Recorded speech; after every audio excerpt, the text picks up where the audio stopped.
Well, welcome back to a new episode of the Threshold Lab. And as we continue season one, diving into the inner game of coaching and leadership, I'm really excited for today's conversation with USA Women's head water polo coach, Adam Krikorian.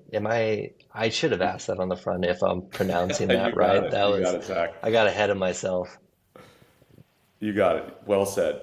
Okay. I took a stab. Like I said, I tried to listen to some conversations on the front end, but I also realized I should have asked you first. But anyway, Adam, I'm thrilled to have you today and really excited to dive into a little bit of your journey and hear your experiences and create a space for other coaches out there to hear it as well. Well, I appreciate it, Zach. Thanks for thinking of me and giving me this opportunity to speak with you and to dive a little bit. It's always fun diving a little deeper into our own minds and thoughts. And I find every time I do that, sometimes I'm reluctant to do it, but every time I do it, I learn a little bit more about myself and just in general as well. So looking forward to it. Oh, awesome. Well, that'll be one thing I'll make a mental note of is I'll be curious by the end of our Uh, conversation what you've learned. And after talking with me, it might be something that you didn't want to learn either, or that maybe you're second guessing. But no, I'm thrilled to have you. And as I mentioned, I in preparation for this conversation, I tried to listen to a lot of different sound bites and conversations that you've had. And this is the domain of leadership is something that you've actually spoken about a lot. And I think the other cool piece of it is I've heard sound bites from former athletes and players that you've had who have also talked about your leadership. And one thing that really stood out to me was how quickly I heard them talk about your ability to be a connector and foster relationships. And when you communicate with your players, there's a almost this feeling like they feed off of just the conviction and trust that you instill in the mission and in them and so on, and really just help them feel heard. And I almost want to start there as far as where has that capacity kind of been developed from your ability to listen and connect at such a high level? Well, when you're speaking about conviction, I mean, the first thing that pops in my mind is just that it's taken years to develop, right? And I think it's just come with experience, and I'm probably a lot more. I would like to think, at least, I'm a lot more. Uh, what I believe in, I truly believe in. Maybe whereas in the beginning, I didn't have a great understanding. I thought I believed in them, but I'm now much more firm in my beliefs and my values, so on and so forth. But I think when it comes to listening and being able to connect, I mean, those two things are so important. I often think that, and maybe I'm just saying this because I think I'm naturally quiet, but I often think that sometimes we overvalue leaders who are very talkative. Um, because I ask myself this question all the time. The more you're talking, how much are you actually listening, not only to the people that are around you and getting a sense of kind of who they are, that emotional intelligence that is so important, but also even just listening to yourself, right? And some of the best conversations you have are the ones that you have with yourself in your own mind. So where that comes from, a lot of I don't spend a ton of time reflecting, but a lot of times when I do reflect, it always kind of comes back to my childhood and how I was raised, and being the youngest of three boys, having two older brothers that I loved and admired and respected so much. I was quiet. I sat and watched, and partly because out of force, maybe, or maybe even out of fear in moments, but when you're having two brothers who you admire that are older, you sit back and you watch and you learn. Certainly, you learn maybe some what not to do at times, but you learn kind of what to do, and you learn about behavior and impact. And I think that's really where it came from. So I've always been somewhat of a quiet leader, I would say, which has given me this beautiful gift, I think, to be able to. I'm not perfect all the time, but in general, just to be able to listen and to hear people. And that allows me to really get a sense of who they are, and then that helps me obviously be able to connect with them. This is a little bit of a cliche, but I've heard people say like if you take the word listen and you rearrange all of the letters, it actually can spell silent.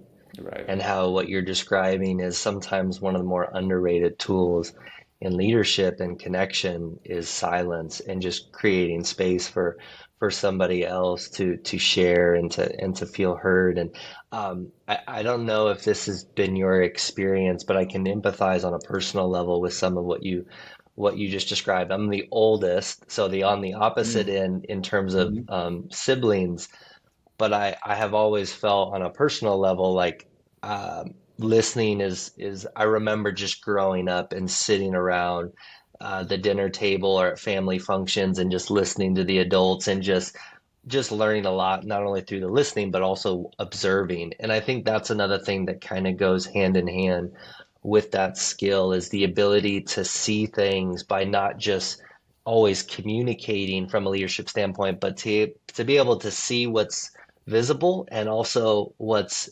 invisible too. Could you talk a little bit about the role of just observation for you as a coach and how you use that in an advantage? Yeah, well, I think it's body language. Obviously, I think everyone agrees. I mean, you can learn a lot from someone's body language and their facial expressions, how they carry themselves, how they react to certain environments.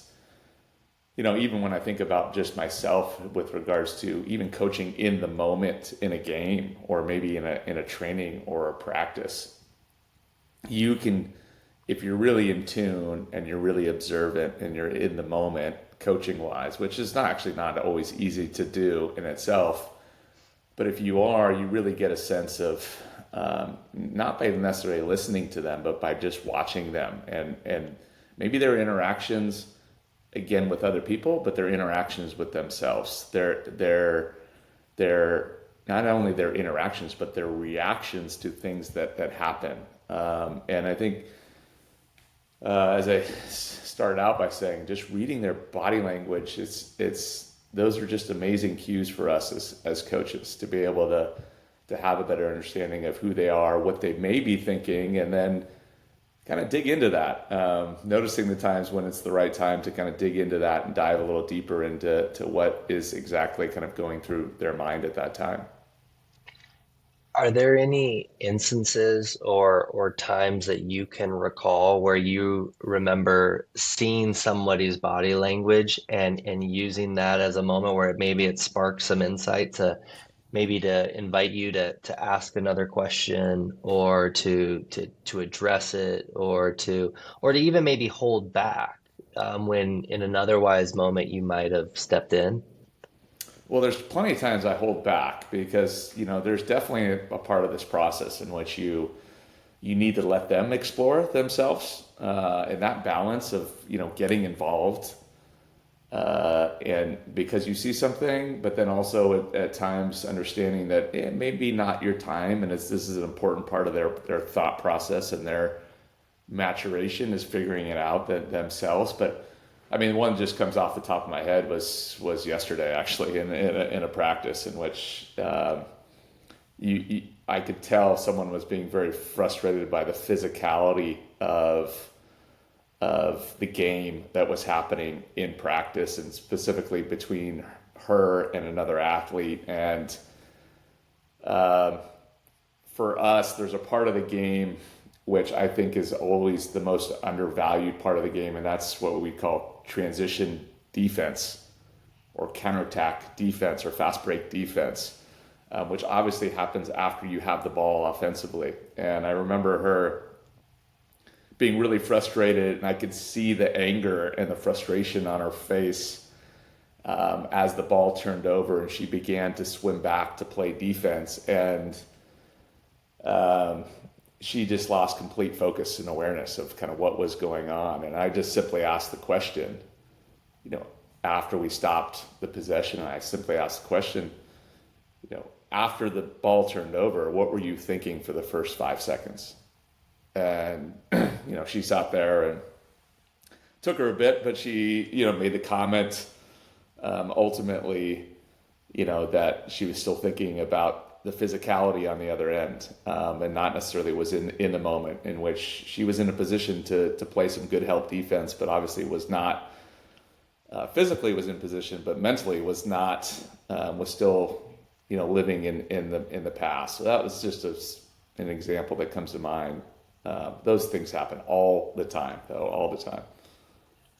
When you first talked about the role of observation and body language, like particularly you framed it around those reactions, right? And just Mm-hmm. sometimes how a sequence or an occurrence in a competition can create almost this residue that kind of lingers with somebody. And sometimes that's in the form of their body language. Sometimes we see that in their decision making, sometimes in their focus and so on.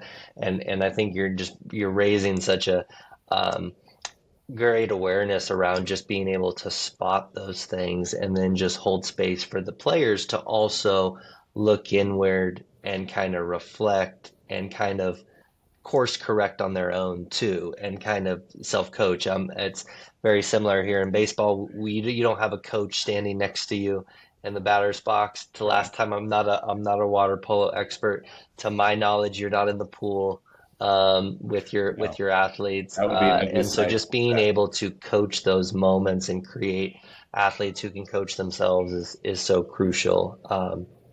Well, And and I think one important element to that, I would say, is just I feel like I've used the word undervalued or overvalued already too much, but what's undervalued is just consistency. Being, I think so often we see these great players and we see these great athletes and they do something special um, and I think especially at our level, like everyone is good and everyone can do something great, but how often you can be great is the key, and it starts obviously in training. And when I think about consistency, it doesn't eliminate failure or mistakes, but it decreases the percentage chance of mistakes. And consistency, in my mind, is all about being present. It's about focus. It's about concentration. And it's amazing to see. I mean, that's the difference at this level. I mean, when you're talking about the Olympic elite level, it's like those skills are fairly even across the board. It's those that are able to just focus literally task by task and not be distracted by all the things that are around us that are so easily distracted, whether it's the way the officials are calling the game, the crowd in the stands, the sun, whatever it may be, just that the focus and concentration allows for that consistency to happen. And that's when you start to see greatness every single day. this isn't where I was envisioning going, but I wanna add to that because I'm a little biased. We do talk a lot about focus and attention in our environment. We're kind of with you in terms of how important that is for not just peak performance, but sustainable, peak performance. And so for you, and I know, a little bit later in the conversation too, we'll probably dive in even more to your relationship and work with Dr. Peter Haberl, who I know is a big advocate of this as well. But I'm curious from a coaching standpoint, what are some of the ways that you've tried to enhance or deliberately maybe develop the focus for your athletes? Um, well, I mean, the first thing I think of when you say that is just I need to be focused and present myself, right? So I don't think about what I am doing to kind of remind themselves. I need to be present and focused. And there are certainly times in which you lose concentration, and those lapses of concentration. It's so easy for your athletes to kind of follow suit. For me, it begins with myself. It begins with my ability to be how I'm prepared going into a game, going into a training session. The demands of a head coach are so much more than just the X's and O's and practice planning. Sometimes they extend far beyond what you want them to extend to. So your ability to be able to let go of those things in moments, to be able to spend the right amount of time um, doing the things that are going to help you prepare and get in the moment, that's first and foremost. Because if I'm focused, and it's easy for me to keep them on task, and it's easy for them to be able to feel that and sense that. In terms of, keeping them engaged and in the moment, I think, similar to the example that we brought up earlier, just constantly asking them questions, having them be a part of the learning process. There's even things outside. You mentioned Peter Haberl, who we've worked with for years, and doing some mindfulness before practice, before games and tournaments. And that's something we've kind of been on and off on, but I'm certainly a huge believer in that and our ability to be able to train that aspect. That's something that can be trained and can be taught, and just continuing to work on that awareness as athletes and as coaches.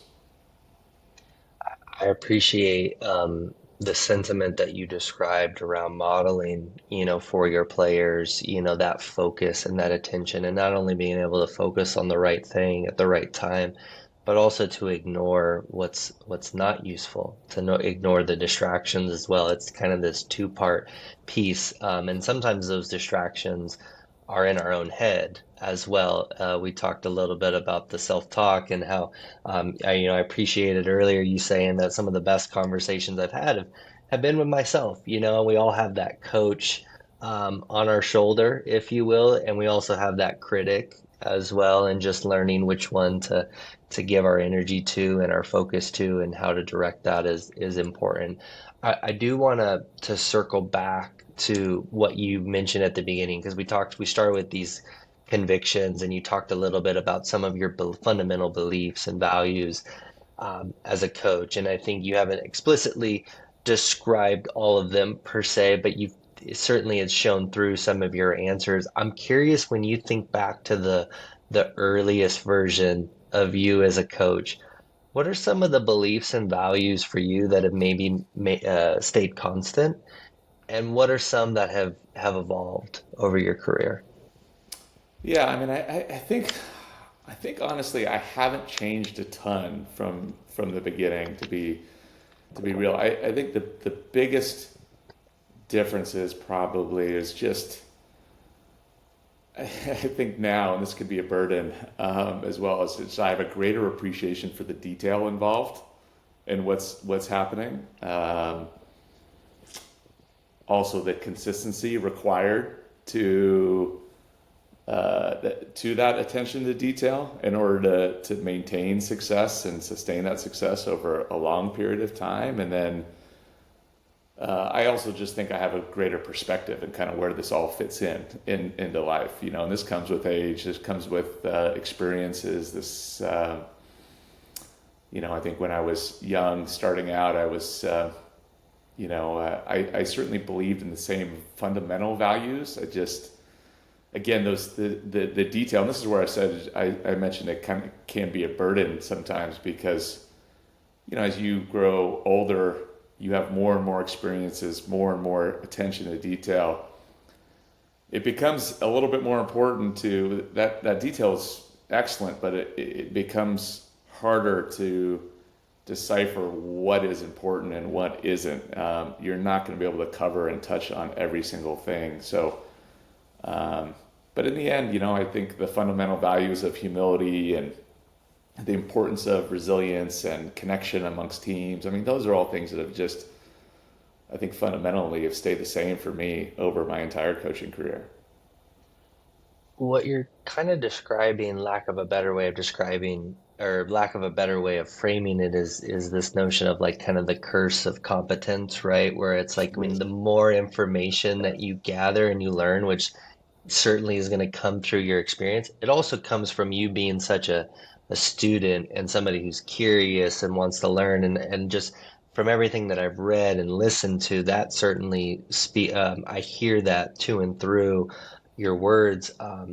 But the other piece of this, lost my train of thought. Where was I going to go with this? Is like, oh, that curse of knowledge. Like, I'm curious, like for you, what helps you like have that filter, if you will? Because I think that's something that like we talk about with coaches as well as Mhm. athletes too, is like we're in an era where there is more information than ever before. There's more resources, there's more tools, all with wonderful intentions.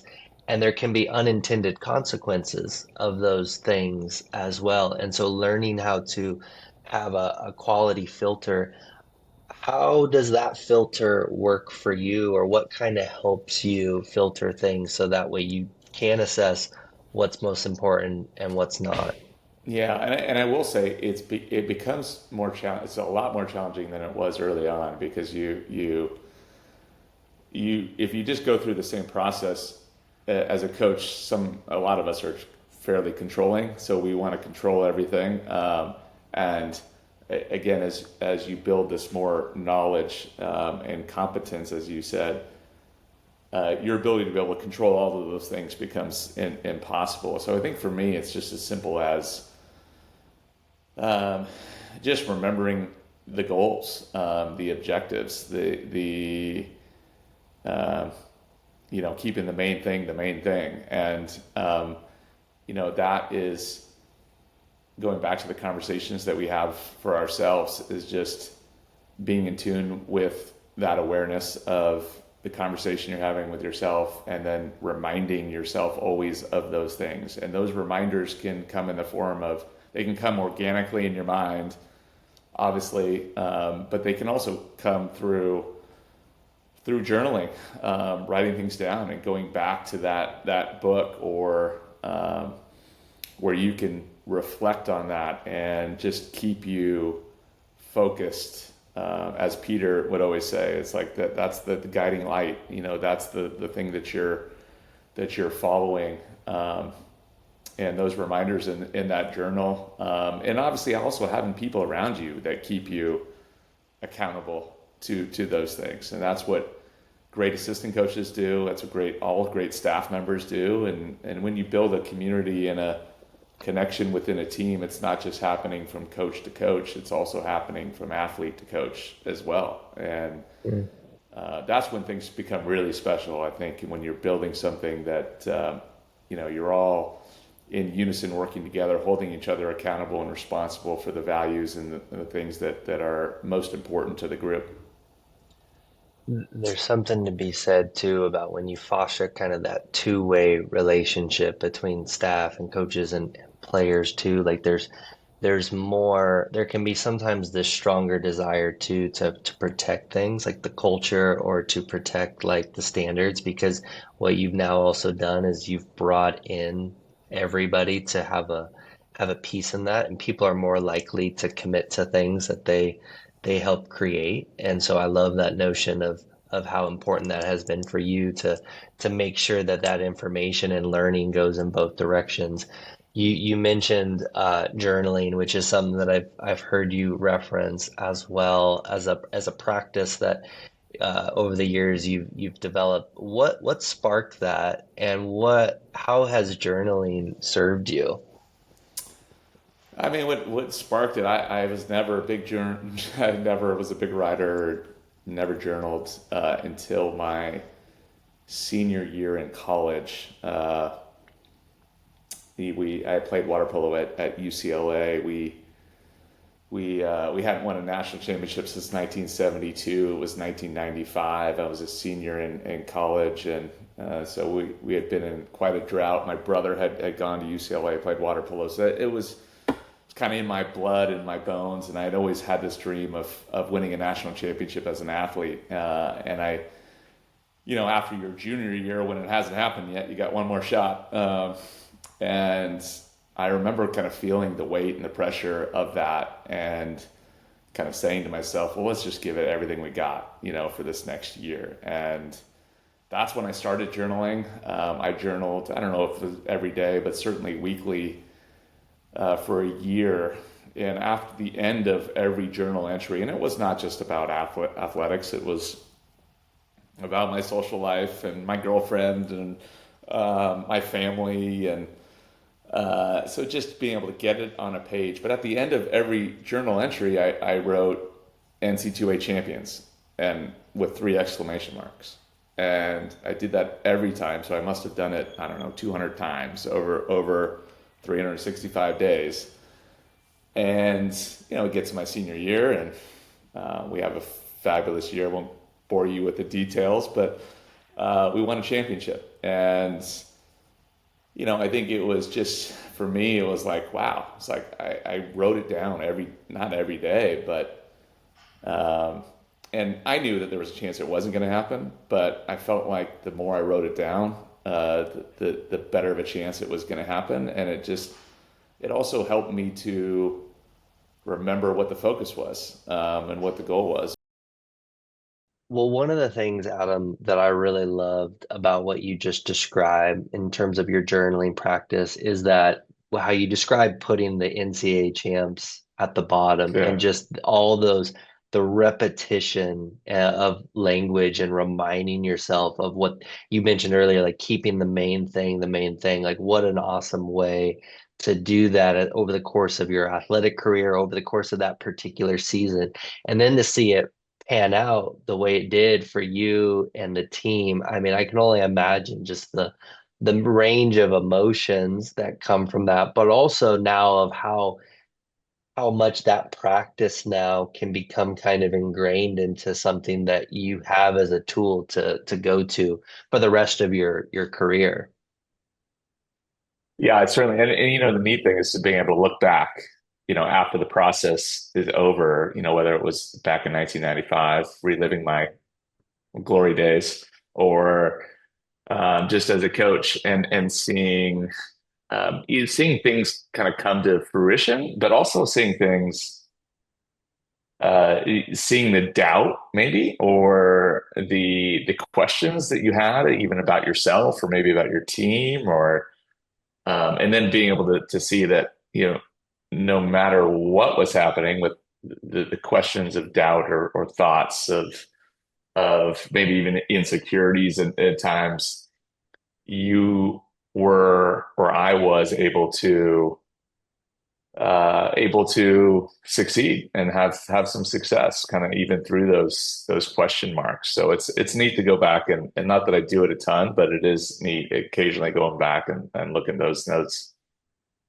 The interesting thing with that is like through our triumphs that we sometimes forget some of the underlying feelings that accompanied those Yeah, moments, right? yeah, Those doubts, those yeah, fears. And so what a yeah. wonderful way to circle back and remind ourselves of some of those things, especially over the course of time as distance gets created or increased between that particular moment. Those are things that even for athletes, it's important to be reminded of too.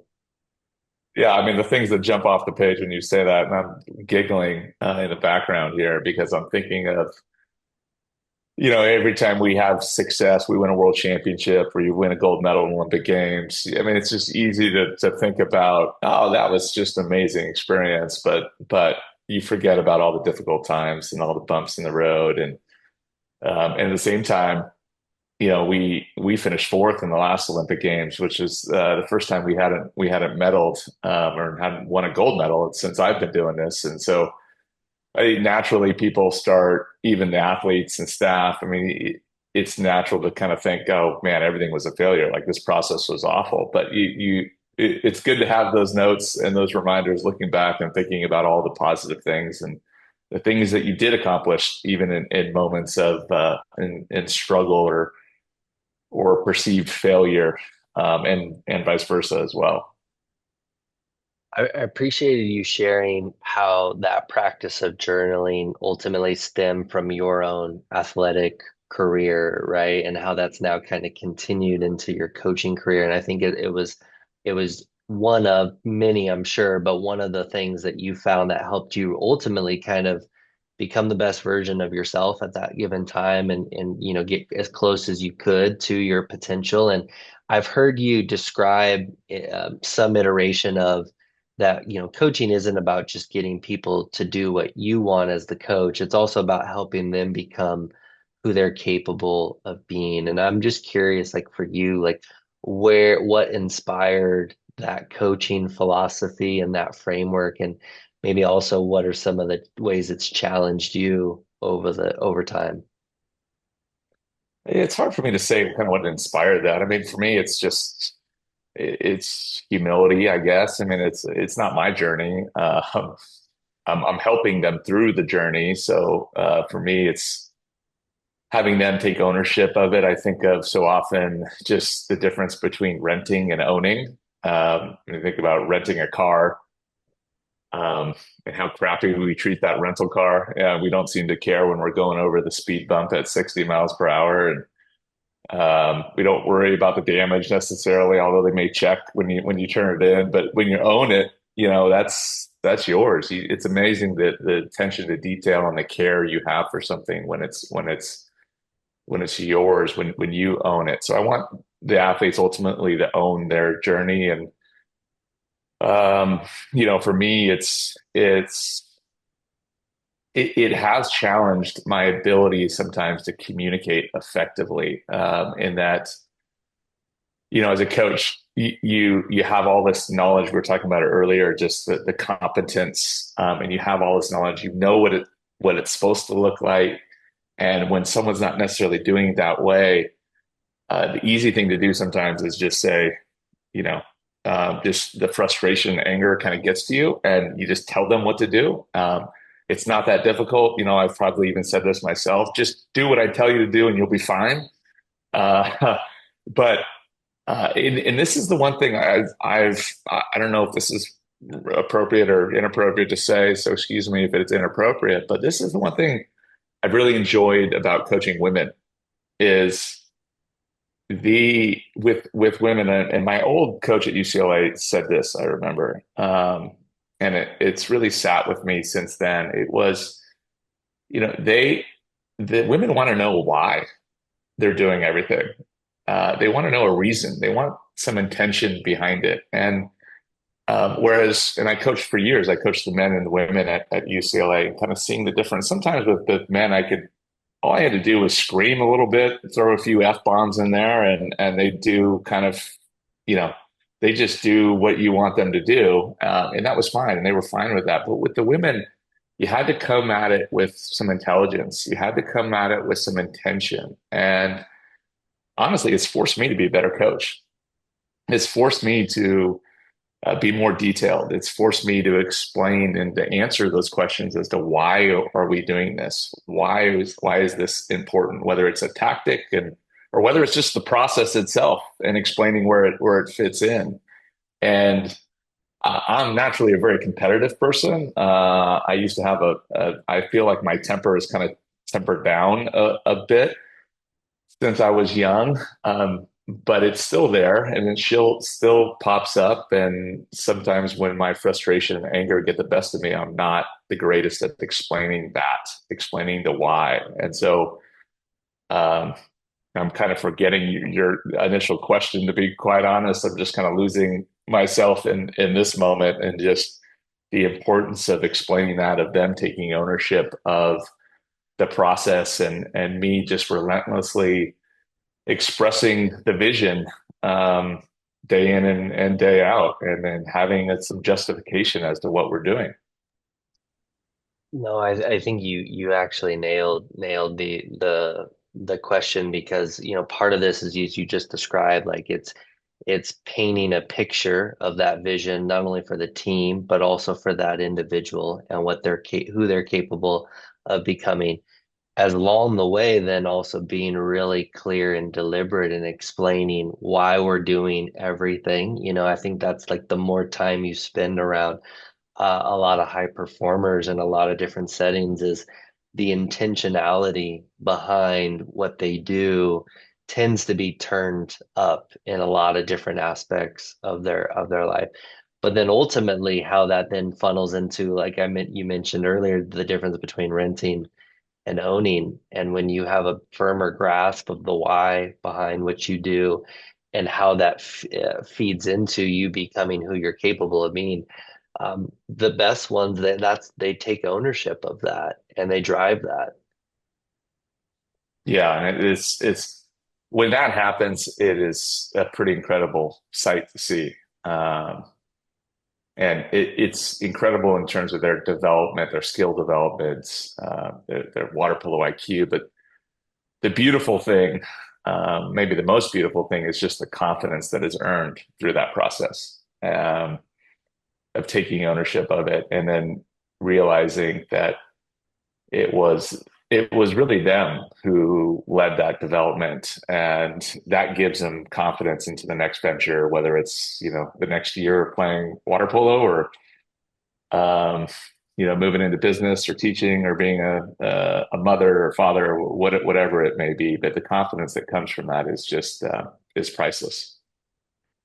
When you first started to talk a little bit about coaching philosophy and what goes into it, you use the term humility, and I know sometimes humility can kind of go hand in hand with vulnerability, and obviously vulnerability is over the course of time has gotten more and more attention as it relates to leadership, and explicitly and implicitly, I've heard you talk a little bit about it.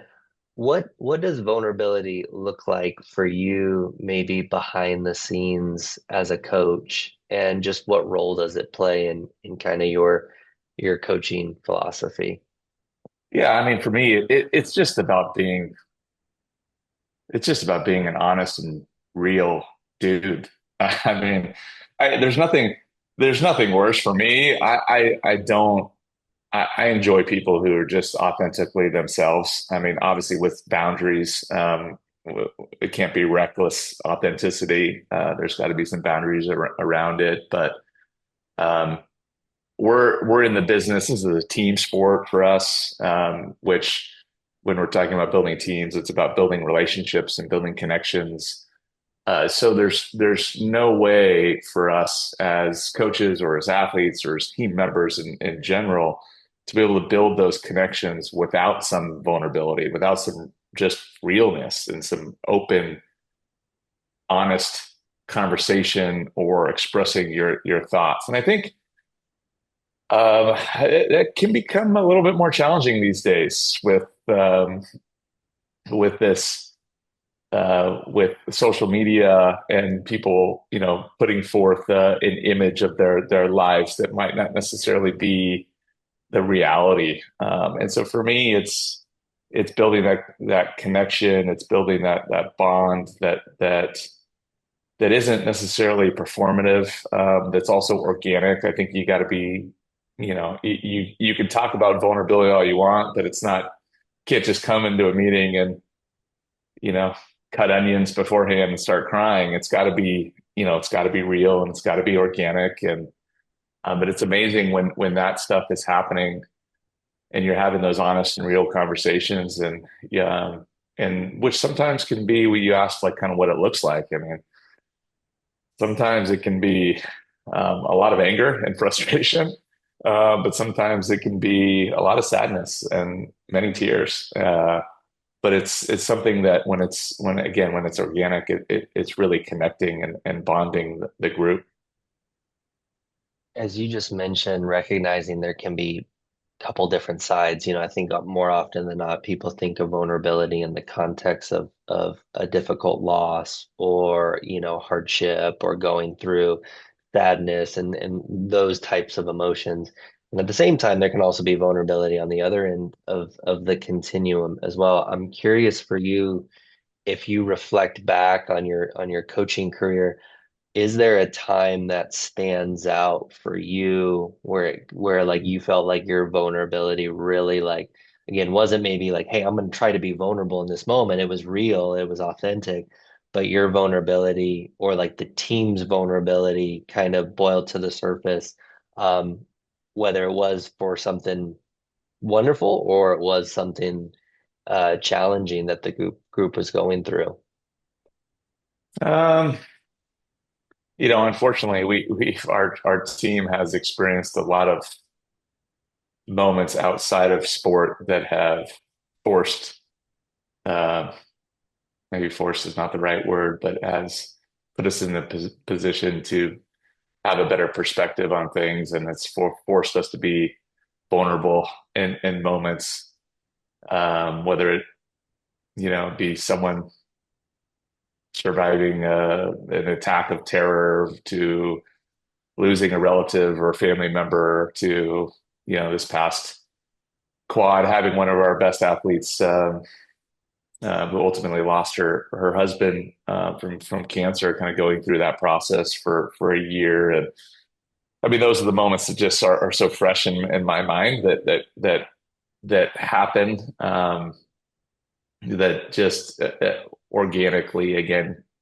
bring out that emotion and that vulnerability, but it's also partly because I don't. It still wouldn't necessarily happen unless there was a connection or a bond. So even if someone's really suffering and going through a difficult time, uh, I'd like to think that we'd all just be vulnerable naturally, and we'd feel connected to that person. But it doesn't happen like that. It has to. I mean, we see bad stuff on TV all the time, but it doesn't move us. It only moves us when we have built those bonds and those connections, and that's one of the great things about being part of a team and kind of experiencing the highs and lows of sport, and everything that comes with it is helping to build those bonds that make us tighter and closer, and help us be able to move through those adverse times with a little bit more ease than normally would happen. I've heard you share in a few conversations in the past around leadership and just your coaching approach. Like you've talked about perspective and just how important that is for as a coach, how important that is to a team, and how important that is to individual kind of athletes. And sometimes we have to our perspective gets broadened or expanded when we deal with maybe some profound form of loss or setback or adversity and so on. For you, what are some of the imprints that you've had from different experiences that have maybe kind of shaped your coaching approach and now has kind of created this or instilled this sense of keeping things in perspective for you and for your athletes? Yeah, I mean, I think you asked the question earlier just about me as a younger coach, and when I was a younger coach, it seemingly, I don't want to say it was all about winning, but it was definitely much more about winning than it is now. Which we still, I don't want to shy away from the fact that we want to win, and there's a competitiveness and a fight that kind of comes with that process, but now it's to have that perspective. And I think that has largely happened just through experiences, tough experiences. Um, it has allowed me to be a little bit more clear with my conviction on kind of why we're doing this. And I think that I would hope that is seen by the athletes a little bit more. So it allows them to be able to carry forward with a greater purpose than just, trying to win a gold medal or trying to win a world championship. I think when we do that, obviously, it's good and it's good to have those goals and to focus on those things, but we have to be able to put it in perspective in order to really truly take everything out of this process. There's nothing more frustrating for me than uh, going through this 4-year journey, this quadrennium, as we like to call it, to prepare to win, a gold medal. I mean, ultimately, that's what we want to try to do. We're not going to shy away from that. But if that's the only thing we're focused on, then obviously we're missing all the millions and millions of lessons that can be learned through this journey. And it's amazing how easy that is for people to kind of get lost in that process. and it's my responsibility to remind them of it. And through my experiences of loss and adversity, I think it's allowed me to kind of have that perspective and have that calmness of mind to be able to communicate effectively that vision and that perspective that's so important for all of us as we go through this journey. Uh, I'm gonna make a little bit of an assumption here, so you can correct it if Yeah. it's inaccurate. But I know, with the last Olympic Games, which you referenced, finishing fourth, like I'd imagine that also creates a lot of opportunity for putting some things in perspective, because I also am very mindful of the history of US women's water polo, the history that you've had leading the team and so on, and what I'd imagine were the expectations going into the 2024 Olympic Games. How what are some of the things from a messaging standpoint that you've tried to express um, to your players to kind of help with, how to process that, how to keep things in perspective, and not only for them, but also things that you've had to kind of remind yourself too. Yeah, I think we're still in the process of that. The Olympics, the tough thing about that journey for us is that sometimes, the Olympics may happen and then you don't see the same people again for a long period of time, or you don't see them in a moment in which you can really address that. And for me, as a coach, people may retire, right? And it's you want to be involved and you want to help them along with that process, but at the same time, you don't want to overstep your now new role of not being their coach anymore. So I think it's a process that's still in works, to be honest, and probably will be for years moving forward. And so for me, I don't know, it's finding the times to have that conversation, but again, not forcing it. I think it is important for them to kind of go through that process, like I said earlier, of kind of self-discovery. And at times it's maybe just asking certain questions that allow for them to think a little bit deeper into it. But I will say it's been amazing, the process of kind of coming up short of your goals, which is something I hadn't experienced. And this sounds arrogant of me, but it's been quite a long time. But in a strange way, I've actually really enjoyed it. I've actually really enjoyed it. It's there's certainly some pain, but sometimes there's nothing like losing or coming up a little short. It's amazing, the emotion and the thought and how much reflection is happening when that happens. And when you win, it's just sometimes it becomes a burden, and it just becomes about how are we going to win again, and not, or when are we going to win again? And not about what could we have done better. I've never reflected more over the last few months than I have after we finished fourth in the Olympics. And there's a growth that comes with that I think is so important still at 50 years old. I know I still have a long way to go in terms of growing as a human and as a person, and in so many different areas. And it's allowed me to be able to dig a little deeper into who I am and what I believe in, and what I could have done better, and what I did well, and all of those things that again allow me to continue to progress as a person. Debating on where to go with that. I had two different thoughts with it that all converged at one given time. What I'd actually like to well, let me see here. Where do I want to go with this? My question, and I'm very cognizant of the fact that, like as you mentioned, this process is still unfolding, right? There's Hmm. there's still a visceralness having gone through it just last summer. And so I know the story isn't complete yet. It's still being written in terms of for the next the next Olympic Games and for you. But I'm curious, like even in that short amount of time, you've talked about your own reflection process and thinking about things that, not only that worked, but also areas of growth and improvement based on sometimes losing, as you mentioned, sometimes really because of the pain, it really challenges us with a sense of urgency to make changes or to start to do things maybe a little bit differently than we had before.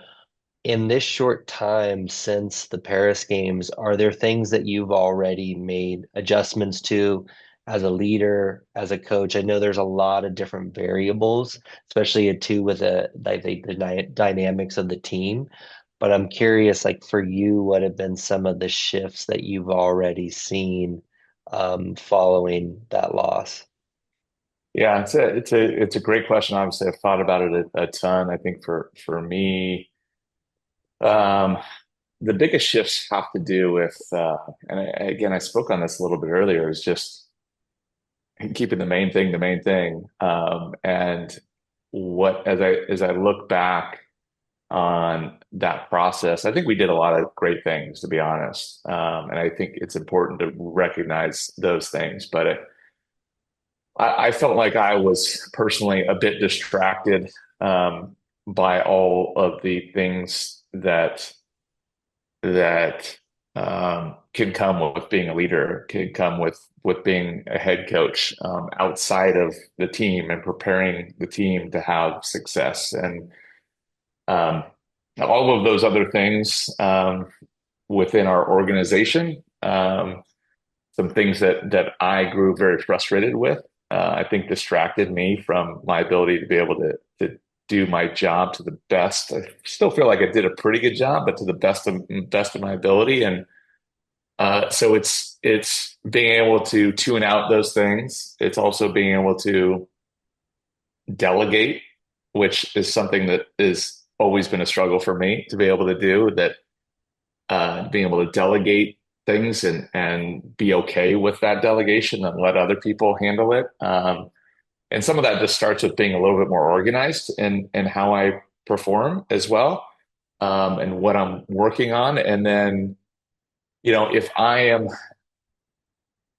delegating and I'm not distracted by all these other things that I shouldn't be distracted about, I am able to use that time to connect with my athletes and connect with the team. And this is something, I've preached for years and years, going back to when I first started coaching. But it's easy to kind of lose your way in moments, and you need maybe a moment like that, maybe a moment of adversity or losing, or someone around you to kind of tell you and steer you back in the right direction. And now I'd like to think I'm spending a little bit more time getting back to those connections and those relationships that are so important in building teams and setting the culture and setting the standards and expectations that allow for successful teams to ultimately develop.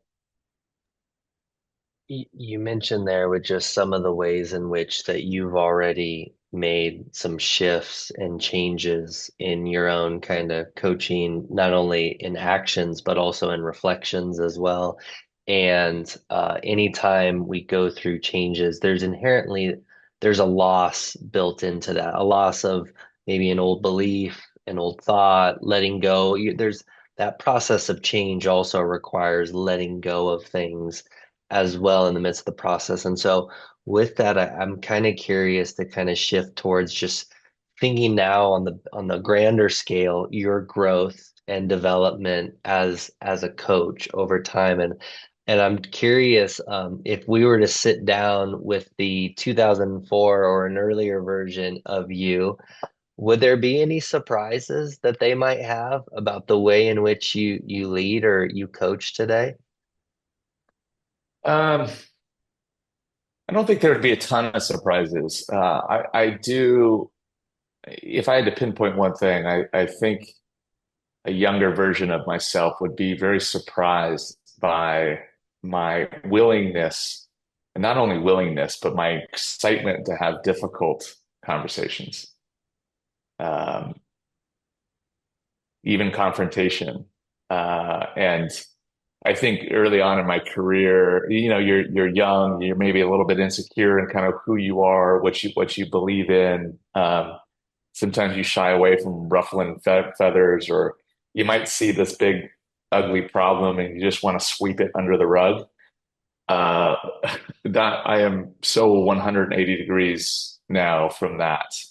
So I think that would probably be the biggest. Now for me, it's about actually really enjoying those conversations, enjoying the confrontation. I mean, respectful confrontation. It's enjoying the debate. It's, seeing that that weakness of mine or maybe the team's, and maybe something I'm feeling within the team, and just literally just throwing it on the table and bringing it to the surface, and discussing it with the whole team in that wide open. And I think I, I've been able to do it now because um, I'm more firm in my beliefs and kind of who I am and what I believe in. So that helps me be consistent on a daily basis.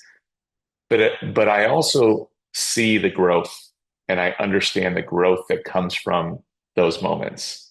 And I see when I think about confidence building, and I think about growth as teams and kind of pushing beyond these barriers, I think to myself, when those moments of confidence appear and these large steps of growth happen, usually what preceded that was something that was very, very difficult. And literally 99% of the time, I have these uncomfortable conversations or bring these things to the surface with the team or with an individual. 99% of the time, it is a positive in the end. It sucks when you're doing it. And it can be miserable, but I've actually gotten comfortable kind of feeling in that spot and enjoyed watching them kind of squirm and be uncomfortable. But then have enjoyed even more what it's producing on the other end of it. And I think, it's just about flipping adversity and flipping challenges in your mind is not something that's bad. It's actually, this is an opportunity. This is an opportunity for growth. This is an opportunity to build confidence. And I also think I'm blabbering here, but I also think so often athletes will say, well, you just need to have more confidence in me. And I'm like, I don't give you confidence. Like, you get confidence through your actions, through going through difficult times, these difficult moments, through um, seeing a challenge and facing it head on and not running from it, but attacking it. Um, to steal Jim Harbaugh's line, with an enthusiasm known done to mankind, right? It's but they being able to get through those difficult times, and seeing the confidence is just an amazing experience to be able to witness. In our earlier part of the conversation, you mentioned kind of the importance of modeling, right? And like just like the importance of, hey, when it comes to focus and attention for your team, you kind of setting that standard by how you're showing up and so on. I would imagine it might be similar from this space too, when it comes to receiving difficult information or having a challenging conversation with somebody. Could you tell me about a time as a coach or as a leader where maybe somebody, if we flip the roles for a second, where maybe you were given some, found yourself in a difficult conversation, and how you feel like in retrospect that also helped kind of you take a step forward as a leader? It's a great question. I think that literally happens daily, and it happens in part because I don't, and it might not happen that's so obvious and out in the open, but I'd like to think I'm fairly self-aware and aware of going back to kind of an emotional intelligence and understanding of when people are buying in and when they're not buying in. Um, it's pretty obvious and clear for me. And so there are moments, maybe not daily, but certainly weekly, in which you feel like you're not connecting.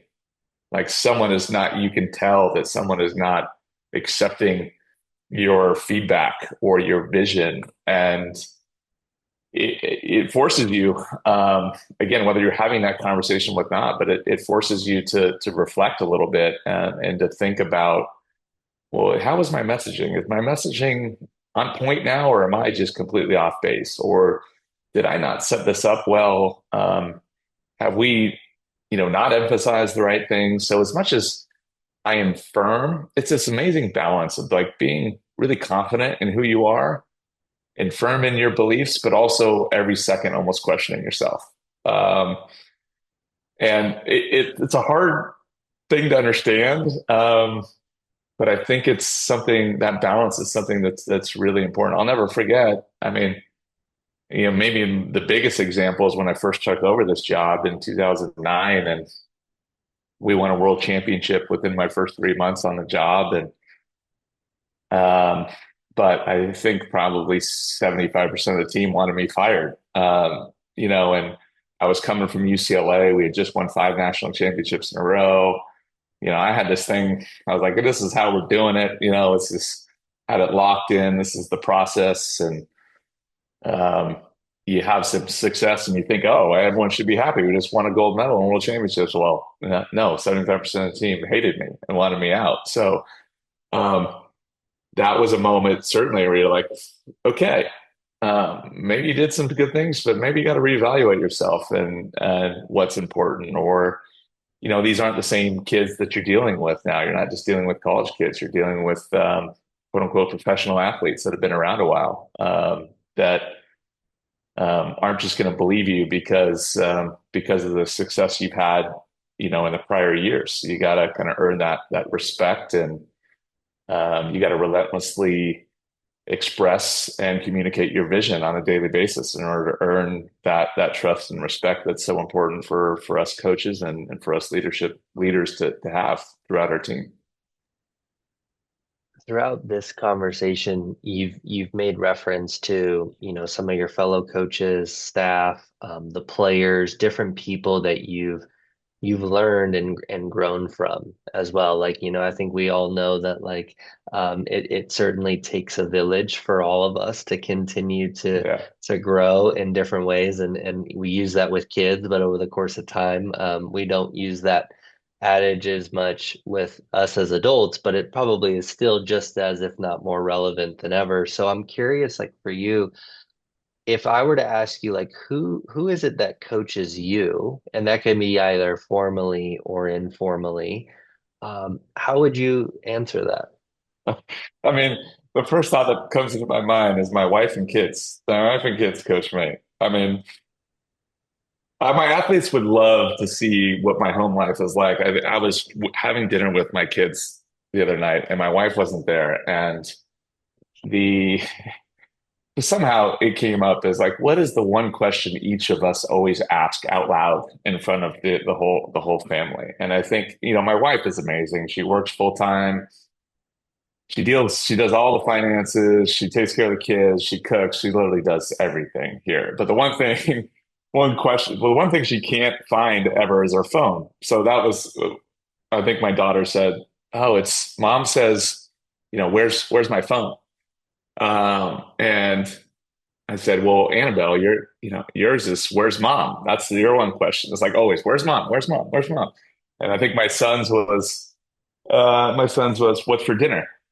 And and then, we were contemplating. I'm like, well, what's mine, guys? And my son said, what did he say? He said, now what did I do wrong?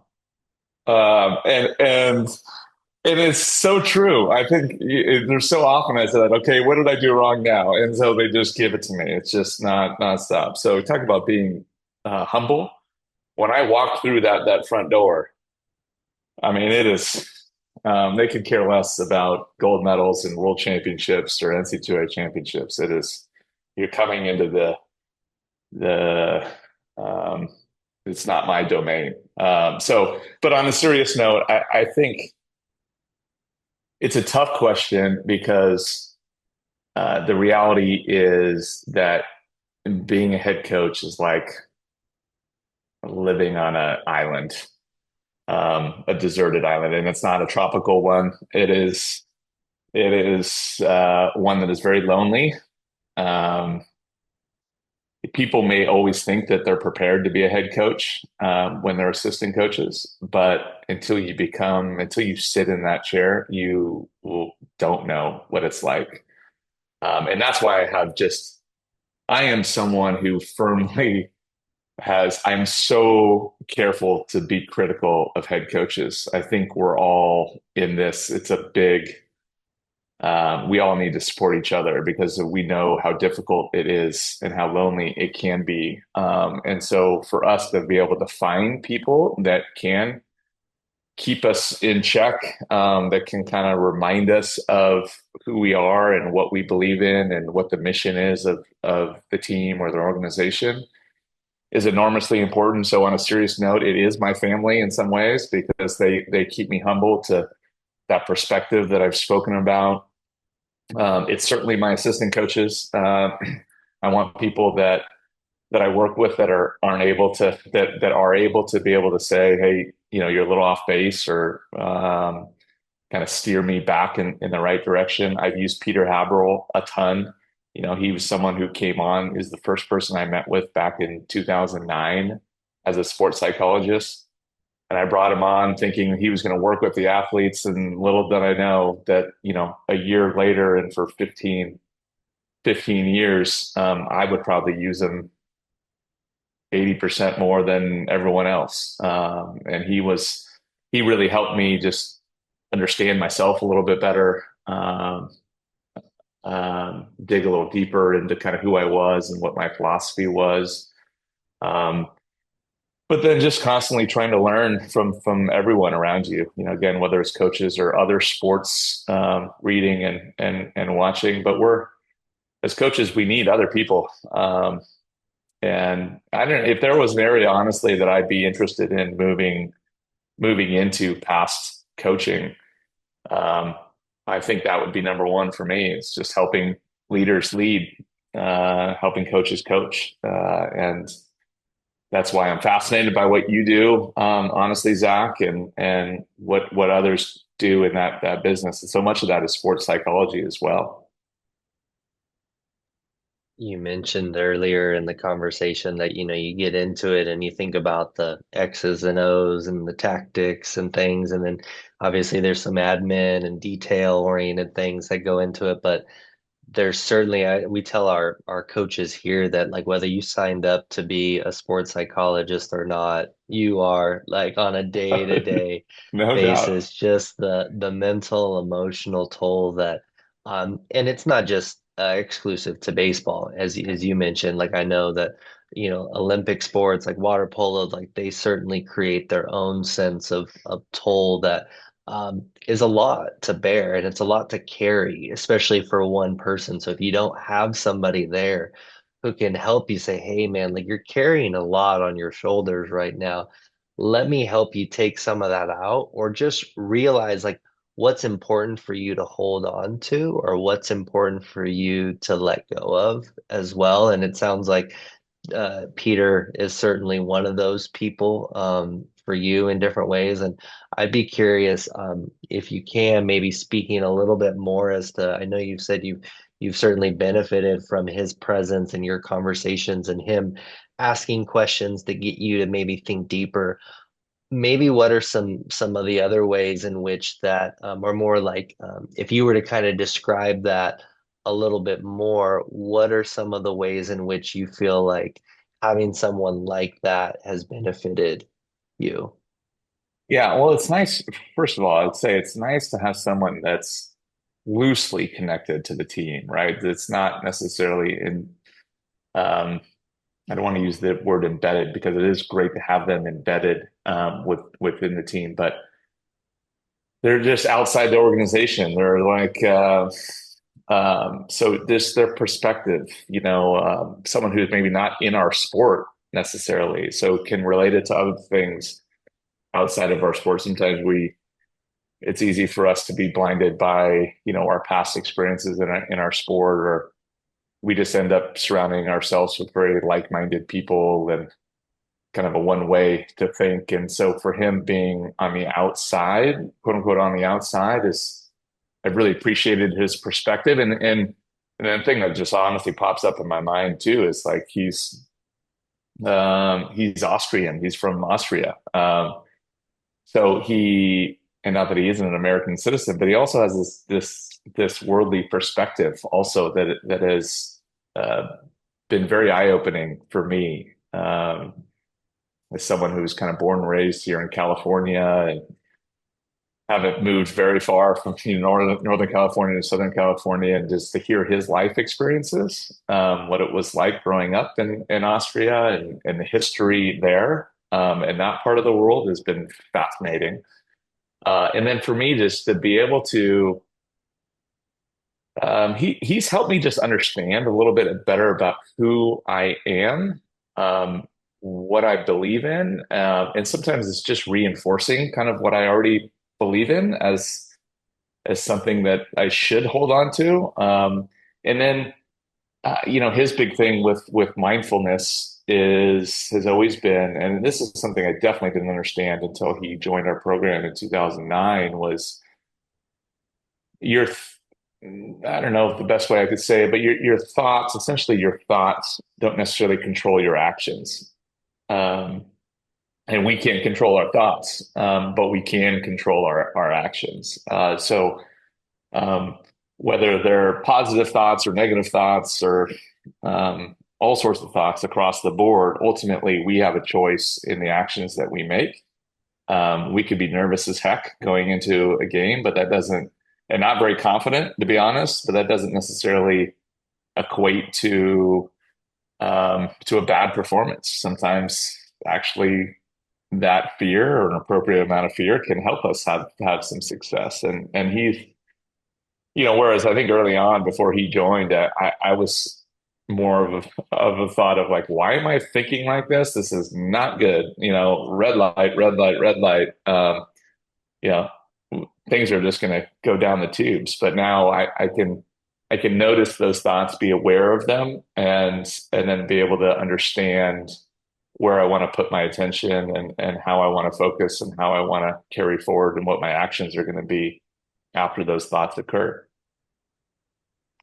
It's a really empowering space to operate from when you realize that you can separate those actions from feelings and actions from thoughts, and you can feel one way, but that doesn't mean that you have to act in accordance to that. And I love what you mentioned about like, we don't control our thoughts. One of the terms that are the distinctions that we've talked a little bit about with some of our players in our organization is like differentiating thoughts and thinking. And thoughts, like you don't control your thoughts, but you do have a choice in whether or not you engage in thinking. And as we know, as human beings, sometimes that thinking is not always the most helpful. It's not always the most productive. And so learning how to then direct your focus in a way that's meaningful to you and in alignment with your values and so on down the line, that mindfulness and other practices are certainly great ways to enforce that.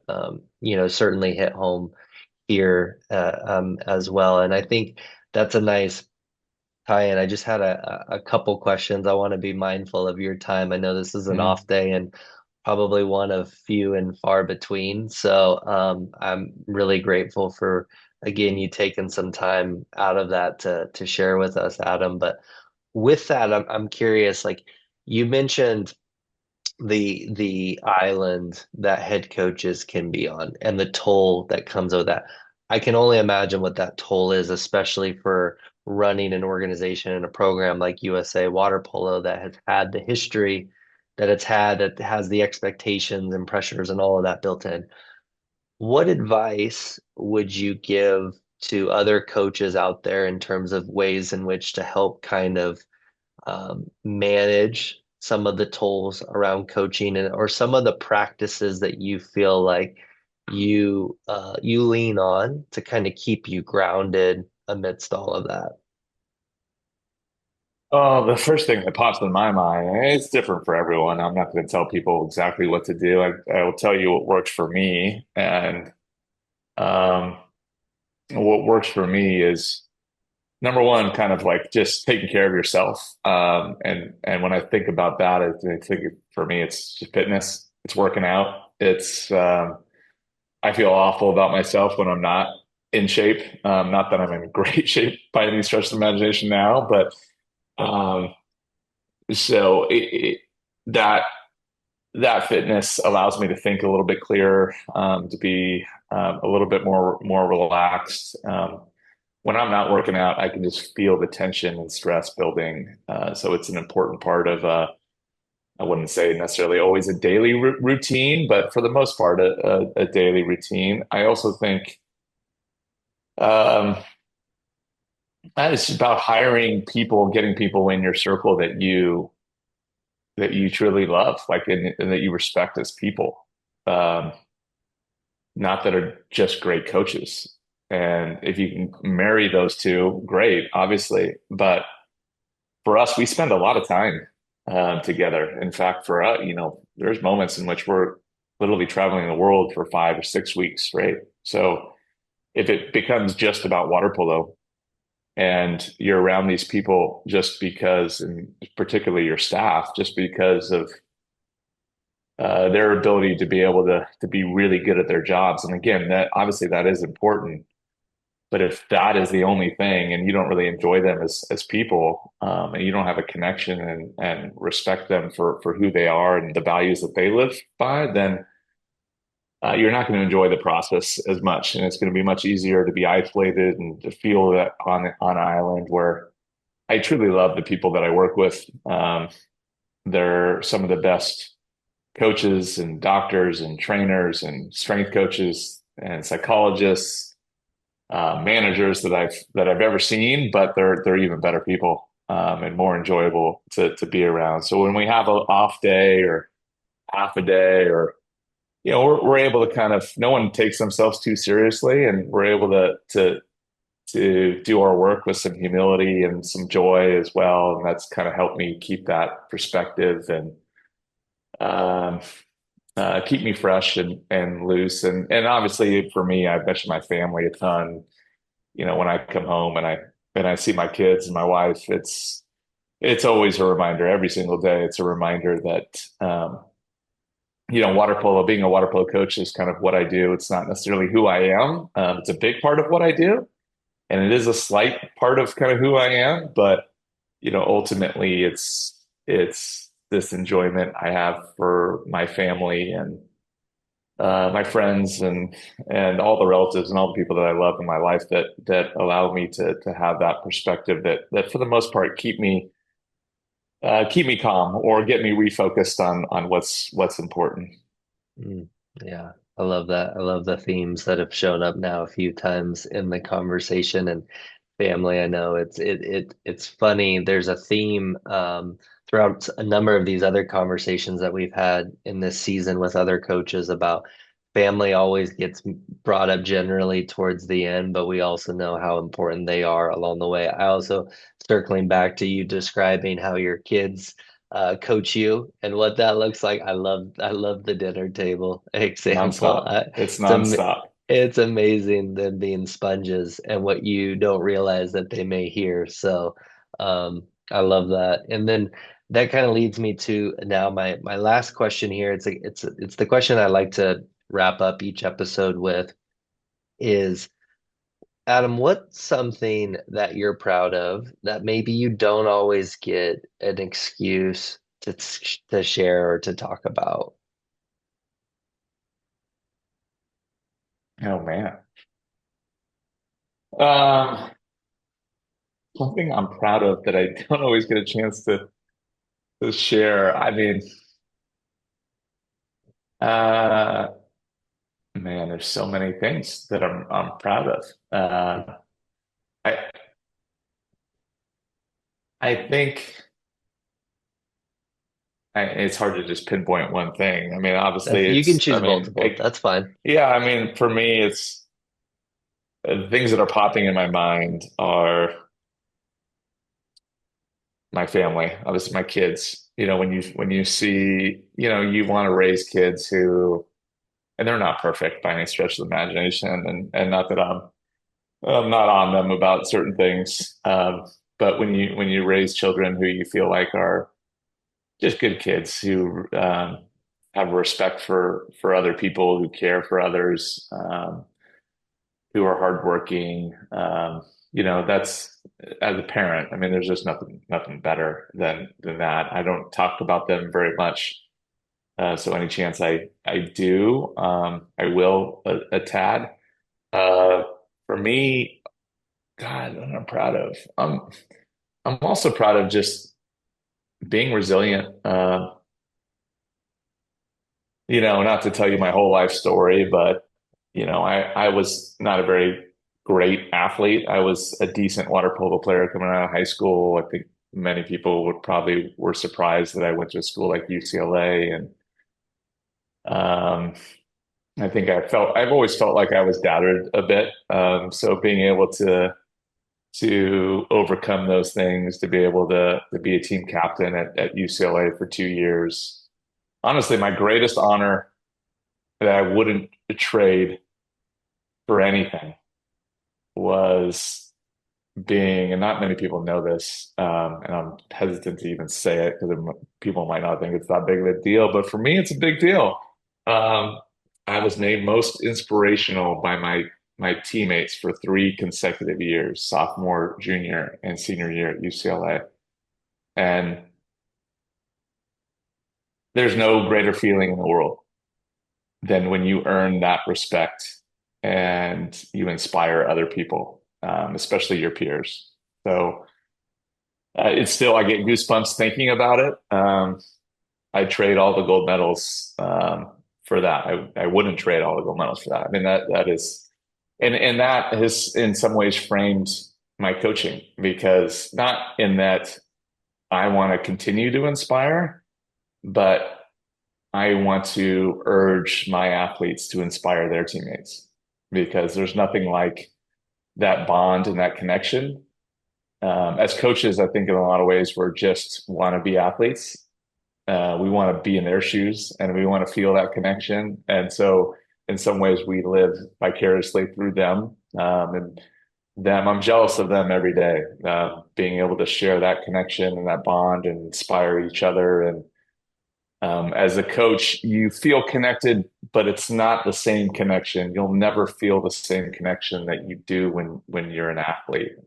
So hopefully my athletes are enjoying that process, and they may lose their way at times, but it's why I'm there, is to help remind them how special of a moment there is when they're working a job 9 to 5 and they're behind a desk and wearing a suit and tie, or have to dress up, and they think. They're going to think back and, God, I wish I was on the pool deck, or I wish I was in that team meeting room, or I wish I was traveling overseas and experiencing the joys of being a part of a team and sharing that experience with others. One of my favorite exercises that I've done with some players, and we've kind of turned it into a form of a meditation practice, is to go back in time. So go back 20, 30, however many years, depending on who the person is, and go back to that younger version of you and think as to how they would feel about where you're at today. How Yeah. proud would they be of Yeah. where you're at, what you've overcome, how you've matured, how you've grown, all those things. And in the same way, too, you can also go 20, 30 years into the future and think now as to how that individual would think, that version of you would think about where you're at right now. And you'd probably live with a little bit different level of urgency, different focus, different appreciation, even through some of life's most difficult moments too. It's can be such a, we talked about perspective earlier in the conversation a few times, and that has become a practice and an exercise that is been a great perspective builder, but I love what you shared because it's so evident that we can go back in time and see these seeds as to what ultimately maybe were nurtured and watered to make you become who you are today as a coach and what's important to you and your values. The last thing I'll say with it, we had another guest on earlier in the season, Kevin Eastman, and one of the things he shared that I really loved was he said there's a very popular definition that we like to give for leadership, and we'll say like leadership is influence. And he's like, that's not good enough for me. He was like, leadership and influence, like he's like, that's like the baseline. He was like, Yeah. the next level is you lead for impact. And then the third level is you lead to inspire. But I think we may need to add a fourth level, which you describe, which is not only leading, but leading to inspire those that you're leading to and then inspire others, and actually now reciprocate that that outward. So I love that example, and it's cool to hear how I appreciate you sharing something that maybe not a lot of people know. It was evident how important that is to you. So I loved hearing that.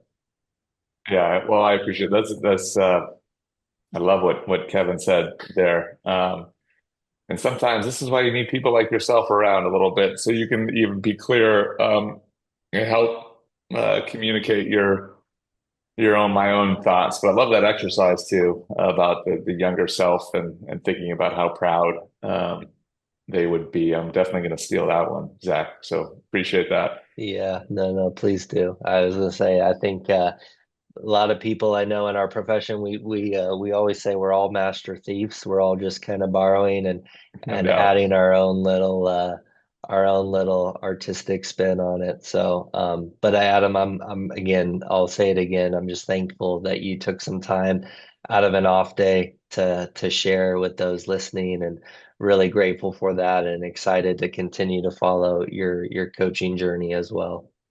Well, I appreciate you. You talk about inspiration.